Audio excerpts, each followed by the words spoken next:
I'm ashamed of you, Duncan, said Skarloey. You should think of your passengers. Passengers are just nuisances. They're always complaining. Skarloey was shocked. That's no way to talk, he said. Passengers are our coal and water. No passengers means no trains. No trains means no railway. Then we'd be on the scrap heap, my engine, and don't you forget it. Thank goodness Rheneas is coming home. Perhaps he'll teach you sense before it's too late. What has Rheneas got to do with it? Rheneas saved our railway, said Skarloey. Please tell us about it, begged Peter Sam. The year before you came, said the old engine, things were very bad. We were on our last wheels.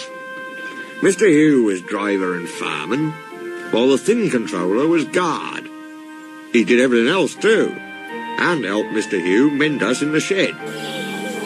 We expect 2 fresh engines next year, they told us, but we must keep the trains going now. If we don't, our railway will close. How awful, said Peter Sam in sympathy. I tried hard, though I couldn't do much, but Rheneas understood. It's my turn now, he said. You've done more than your share of hard work. He was often short of steam, but he always tried to struggle to a station and rest there. That, said Skarloey earnestly, is most important with passengers. Pshaw, exclaimed Duncan. Passengers, Skarloey continued, don't mind stopping at stations. They can get out and walk about. That's what stations are for. But they get very cross if we stop at wrong places, like viaducts. Then they say we're a bad railway and never come back. I remember Rheneas stopping in a wrong place once, said Skarloey. He couldn't help it, but he made up for it afterwards. That afternoon he had damp rails and a full train. There were passengers even in Beatrice, the guard's van.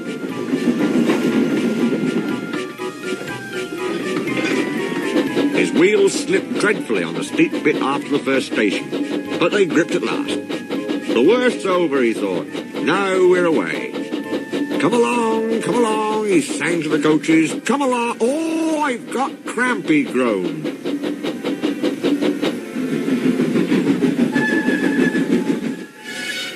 He stopped, unable to move, on the loneliest part of the line. The thin controller and Mr. Hugh examined him carefully. The passengers watched and waited. Rheneas eyed them anxiously. They looked cross. At last the thin controller stood up. Your valve gear on one side had jammed, he said. We've unfastened the rods and tied them up. Now, Rheneas, he went on, we need to reach the next station. Can you pull us there on one cylinder? I'll try, sir, but the next station isn't the right station. Will the passengers be cross? Don't worry, smiled the thin controller. They know we can't reach the top station today. The thin controller sanded the rails. Passengers from Beatrice pushed behind. Mr. Hugh gently eased out the regulator. The train jerked and began to move. I'll do it. I'll do it. Everyone cheered, but Rheneas heard nothing. The thin controller's relying on me. If I fail, the railway will close. It mustn't. I'll get there or burst. Everything blurred. He was too tired to move another yard. But he did. And another, and another, and another. Till I got there at last, he sighed with relief.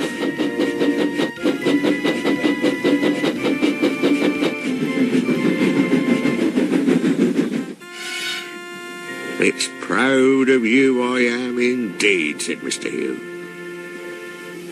All Rheneas remembered about the journey down was having to go on going on. At the big station, the passengers thanked him. We expected a long walk, they said, but you brought us home. We'll come again and bring our friends. You're a gallant little engine, said the thin controller. When you're rested, we'll mend you ready for tomorrow. Was Rheneas always ready for tomorrow? Always, smiled Skarloey.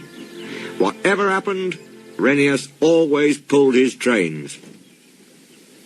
It was Duncan who broke the silence. Thank you for telling us about Rheneas, he said. I was wrong. Passengers are important, after all. All the little engines were at the wharf on the day that Rheneas came home. Some of the Fat Controller's engines were there too. Edward pushed Rheneas's truck to the siding, and Skarloey pulled him neatly to his own rails. This was the signal for a chorus of whistles from engines large and small. You never heard such a noise in all your life.